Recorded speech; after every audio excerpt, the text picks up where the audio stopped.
সমস্ত আশীর্বাদই পেলাম। বাবাকে সাথে নিয়ে হিমালয়ের কিছু জাগ্রত মন্দির দর্শনে। প্রসাদ।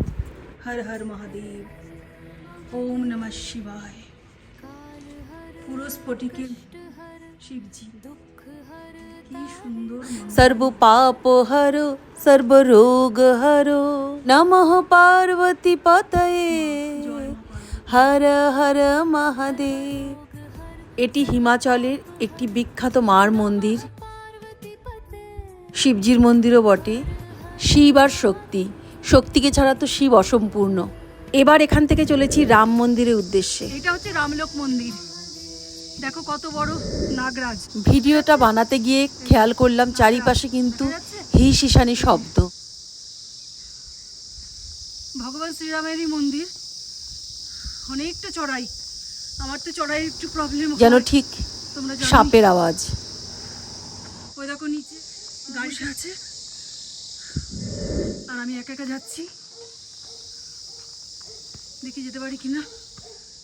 এই সিঁড়ি দিয়ে অদ্ভুত ব্যাপারটা জানেন কি, এখানকার যে মেন পুরোহিত উনি বাইরে ছিলেন, সের জন্য একদম মন্দির ফাঁকা ছিল।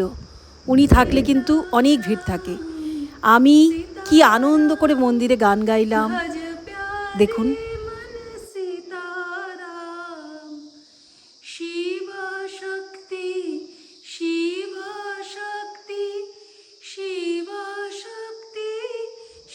হিমাচলের তাণ্ডব কমলে অবশ্যই এই মন্দিরে একবার আসুন, কি যে শান্তি পাবেন। প্রকৃতির কোলে এরকম চুপচাপ জায়গায় একদম ক্ষয়ে গেছিলাম, মুগ্ধ হয়ে শুধু চারপাশে ঘুরছিলাম আর মনের আনন্দে গান গাইছিলাম, একদম একা। কি সুন্দর মন্দির, অবশ্যই আসুন, অবশ্যই। শিবজি বোধহয় এরকম জায়গাতেই থাকেন, চারিদিকে সন্নাটা, এত সুন্দর। তব পুণ্য কিরণ দিয়ে যাক মোর মোহ কালিমা ঘুচায়ে, মলিন মর্ম মুছায়ে।